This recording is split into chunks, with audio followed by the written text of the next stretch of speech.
Welcome aboard Malaysia Airlines. May we have your absolute attention as we take you through our demonstration. Malaysian hospitality is legendary. Let us show you the way. Okay. 1, 2, 3, jom. Assalamualaikum warahmatullahi wabarakatuh. Nama saya Raja Ani Syarif binti Razalwi, nombor Metro STJ 3032. Selamat sejahtera dan salam hormat kepada para pensyarah dan rakan-rakan sekalian. Pembintangan ini akan beri fokus kepada kajian mendalam berkaitan pengurusan modal insan dalam Malaysia Airlines Berhad MAB. Air traffic control, you're clear for takeoff.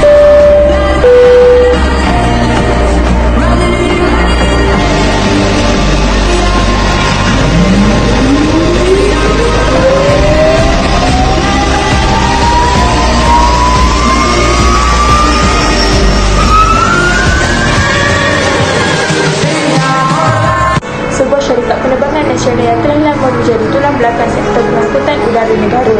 Dalam dunia yang semakin kompetitif dan berdepan dengan pelbagai cabaran global seperti globalisasi, kemajuan teknologi serta ketidaktentuan ekonomi pasca pandemik, pengurusan sumber manusia kini memainkan peranan yang jauh lebih strategik daripada sebelumnya.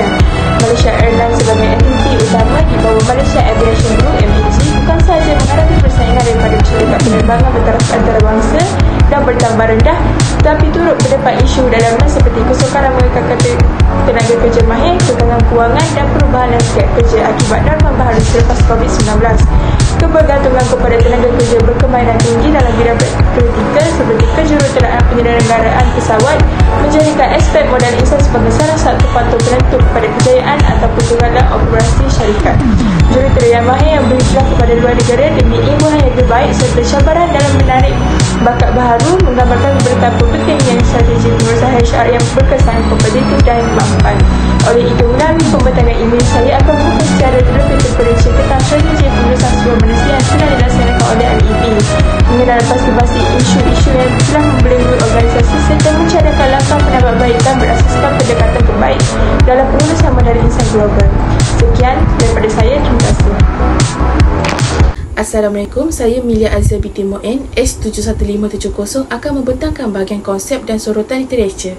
Konsep pengurusan modal insan merujuk kepada pendekatan strategik dalam mengurus, membangunkan dan mengekalkan tenaga kerja bagi mencapai matlamat organisasi. Tambahan lagi, merangkumi aktiviti seperti pengambilan pekerja, latihan dan pembangunan, ganjaran serta perancangan pergantian. Menurut Armstrong 2020, PMI adalah satu pendekatan sistematik yang memberi fokus kepada pembangunan kompetensi, motivasi dan komitmen pekerja untuk meningkatkan prestasi organisasi. Peranan PMI dalam organisasi adalah penting bagi memastikan tenaga kerja yang mahir dan berdaya saing kekal berada dalam organisasi. Selain itu, turut membantu organisasi menyesuaikan diri dengan perubahan teknologi dan keperluan global. Malaysia Airlines Berhad MAB, pekerja teknikal terutamanya jurutera dan juruteknik penyelenggaraan berperanan penting dalam memastikan keselamatan dan kelancaran operasi penerbangan. Namun, audit daripada Civil Aviation Authority of Malaysia CAAM pada pertengahan 2024 mendapati bahawa 63 dari 411 pekerja penyelenggaraan telah berhenti. Ini telah menyebabkan gangguan dalam penyelenggaraan rutin dan teknikal pesawat sehingga Air Operator Certificate AOC MAB terpaksa disingkatkan serta kapasiti penerbangan dikurangkan sebanyak 20%. Penyebab utama adalah persaingan gaji dari pesaing seperti Singapore Airlines dan Singapore Airlines Engineering Company, SIA Engineering Co dan syarikat luar negara yang menawarkan pakej lebih menarik. Seterusnya, sorotan literatur. Persekitaran kerja yang semakin kompleks dan berdaya saing menuntut organisasi untuk lebih tangkas dan responsif dalam menangani perubahan. Menurut Alkrit ETA 2017, PMI kini tidak lagi bersifat pentadbiran semata-mata, sebaliknya menjadi pemacu utama strategi organisasi. Tambahan lagi, fenomena mobiliti bakat menjadi antara faktor utama yang mencabar organisasi untuk mengekalkan pekerja mahir. Dalam sektor penerbangan, laporan DH 2024 menyatakan bahawa MAB kehilangan lebih 60 juruteknik kepada syarikat luar negara dalam tempoh beberapa bulan yang memberi impak ketara terhadap operasi penyelenggaraan. Terdapat 3 cabaran dalam pengurusan pekerja mahir. Yang pertama, kadar turnover tinggi, kurangnya perancangan pergantian, succession planning, ganjaran tidak kompetitif. Seterusnya, strategi dan amalan PMI terkini. Yang pertama adalah HR Analytics dan Digital HR, reka bentuk pekerjaan fleksibel dan pembangunan kemahiran. Assalamualaikum, saya Faris bin Suzuki, nombor tujuh saya S72951. Saya akan menerangkan tentang kaedah pengurusan sumber manusia untuk pembangunan modal insan. Dalam bab ini memfokuskan tentang apa kaedah yang telah digunakan oleh Malaysia Airlines Berhad, kaedah sumber manusia yang telah diterapkan dalam organisasinya, tetapi kurang berkesan yang telah mewujudkan isu-isu yang memberi permasalahan kepada Mas Airline. Dan dalam bab ini kena kaitkan dengan topik-topik ataupun chapter-chapter dalam e-learning. Okey, antara topik yang saya kaitkan dalam laporan ini adalah latihan dan pembangunan. Okey, Malaysia Airlines Berhad memberi keutamaan tinggi kepada latihan teknikal, terutamanya bagi juruterbang dan jurutera pesawat yang diwajibkan mengikuti latihan intensif serta persinjilan berasaskan model pesawat seperti Airbus A350 dan Boeing 737. Latihan ini memenuhi piawaian antarabangsa dan dijalankan bersama institusi seperti MAGA dan pusat latihan luar negara seperti Toulouse, Perancis. Selain itu, program pembangunan kepimpinan seperti MAG Talent Acceleration dan Emerging Leaders diwujudkan bagi mencukil bakat dalaman. Namun, walaupun struktur latihan kelihatan mantap, Malaysia Airlines Berhad berdepan isu serius dalam mengekalkan bakat. Ramai jurutera berlesen dan kaki tangan kemahiran tinggi meninggalkan syarikat kerana tawaran gaji yang lebih tinggi, peluang kerja yang lebih jelas dan pengiktirafan yang lebih baik di luar negara. Ini menunjukkan jurang antara pelaburan dalam latihan dan strategi pengekalan menjadikan Malaysia Airlines Berhad seolah-olah pusat latihan kepada pesaing. Kedua adalah penilaian prestasi. Malaysia Airlines Berhad menggunakan sistem KPI individu dan pasukan sebagai alat penilaian prestasi. Contohnya, jurutera dinilai berdasarkan pematuhan keselamatan dan kecekapan kerja, manakala pasukan pula berdasarkan prestasi seperti ketepatan masa penerbangan. Sistem ini bertujuan menyelaraskan prestasi dengan matlamat syarikat dan memupuk kerjasama antara jabatan. Namun dalam pelaksanaan ini timbul isu ketidakadilan apabila KPI tidak mengambil kira kekangan sebenar di lapangan seperti kelewatan bekalan alat ganti.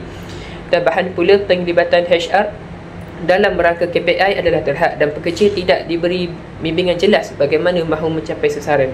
Kajian semakan prestasi 2 kali setahun pula sering dilakukan secara formaliti sahaja, tanpa maklum balas membina atau susulan yang bermakna. Ini menyebabkan pekerja kurang bermotivasi dan menyumbang kepada kadar keluar yang tinggi. Yang ketiga adalah pampasan. Struktur pampasan Malaysia Airlines Berhad merangkumi gaji pokok, allowance penerbangan dan insurans kesihatan yang menyeluruh. Allowance khas turut diberikan kepada kru penerbangan dan jurutera yang bekerja lebih masa atau dalam misi antarabangsa. Pakej ini sepatutnya menjadi alat untuk meningkatkan kepuasan dan kesetiaan pekerja untuk kekalkan dalam organisasi Malaysia Airlines Berhad. Namun dari perspektif daya saing, pakej ini masih ketinggalan berbanding syarikat penerbangan antarabangsa. Jurutera berlesen di Malaysia Airlines Berhad contohnya mendapat gaji lebih rendah berbanding rakan setaraf di Emirates ataupun Singapore Airlines. Selain itu, kekurangan sistem ganjaran berasaskan prestasi menyebabkan pekerja cemerlang tidak mendapat penghargaan sewajarnya, seterusnya mewujudkan budaya kerja yang kurang berdaya saing. Akhir sekali adalah transformasi digital dan sumber manusia. Malaysia Airlines Berhad telah memperkenalkan teknologi digital dan sistem automasi, namun pelaksanaannya menghadapi pelbagai cabaran. Jurutera melaporkan kekurangan latihan dan sokongan untuk menyesuaikan diri dengan teknologi baharu seperti AI dan platform digital. Ini menyebabkan mereka berasa terbeban dan kurang yakin, sekaligus memilih untuk berhijrah ke organisasi yang lebih menyokong pembelajaran teknologi seperti Singapore Airlines. Selain itu, keselamatan cyber yang tidak ditangani dengan baik serta peningkatan beban kerja bukan teknikal menambah tekanan kerja. Jurutera terpaksa menangani tugasan luar bidang, termasuk tugas pentadbiran yang sepatutnya disokong oleh staf sokongan. Faktor-faktor ini menyebabkan penurunan motivasi dan mendorong jurutera meninggalkan organisasi. Oleh itu, aspek pembangunan kompetensi dan persekitaran kerja selamat perlu diberi perhatian serius agar strategi digitalisasi tidak melemahkan kekuatan sumber manusia Malaysia Airlines Berhad. Itu sahaja dari saya. Terima kasih. Assalamualaikum dan salam sejahtera. Nama saya Muhammad Syahadat bin Abdul Razak, nombor metrik S71161. Hari ini saya akan membentangkan tentang perbincangan isu dan cabaran pengurusan sumber manusia di organisasi dengan Malaysia Airlines Berhad. Cabaran yang pertama adalah kekurangan pekerja mahir bahagian teknikal. Malaysia Airlines Berhad iaitu MAB mengalami kekurangan juruteknik dan jurutera penerbangan akibat penghijrahan pekerja ke luar negara seperti Timur Tengah dan Eropah. Lebih 150 kaki tangan teknikal senior meletak jawatan untuk menerima tawaran lebih baik. Hal ini menjejaskan jadual penyelenggaraan dan meningkatkan kos latihan pekerja baharu. Cabaran yang kedua adalah penghijrahan bakat ke luar negara. Fenomena penghijrahan pekerja mahir menjejaskan keupayaan MAB Malaysia Airlines Berhad mengekalkan bakat tempatan. Kekangan kewangan dan ganjaran yang tidak kompetitif menyukarkan syarikat bersaing dengan tawaran antarabangsa yang lebih menarik. Malaysia diunjurkan kehilangan 2.1 juta pekerja mahir menjelang 2030. Cabaran yang seterusnya adalah ketidakpuasaan kerja dan polisi retensi lemah. Kajian menunjukkan 62% pekerja teknikal keluar kerana tidak puas hati terhadap ganjaran, peluang latihan dan hala tuju kerjaya. Kelemahan dalam pengurusan prestasi dan kurangnya pengiktirafan menyumbang kepada rasa tidak dihargai dalam kalangan pekerja. Cabaran yang keempat adalah kesan langsung terhadap operasi dan reputasi syarikat. Kekurangan tenaga kerja menyebabkan kelewatan penyelenggaraan dan pembatalan penerbangan. Laporan MAB Malaysia Airlines Berhad menunjukkan kelewatan meningkatkan 18% dalam tempoh setahun. Ini memberi kesan kepada persepsi pelanggan dan imej jenama syarikat terjejas. Cabaran yang terakhir adalah penggunaan teknologi masih rendah. Kadar penggunaan teknologi seperti HRIS, e-learning dan data analitik masih rendah di MAB Malaysia Airlines Berhad. Tanpa sistem digital yang efisien, sukar untuk membuat keputusan strategik dan melaksanakan pembangunan bakat yang mampan, serta pelaburan digital perlu dijadikan keutamaan. Sekian daripada saya. Sekian, terima kasih.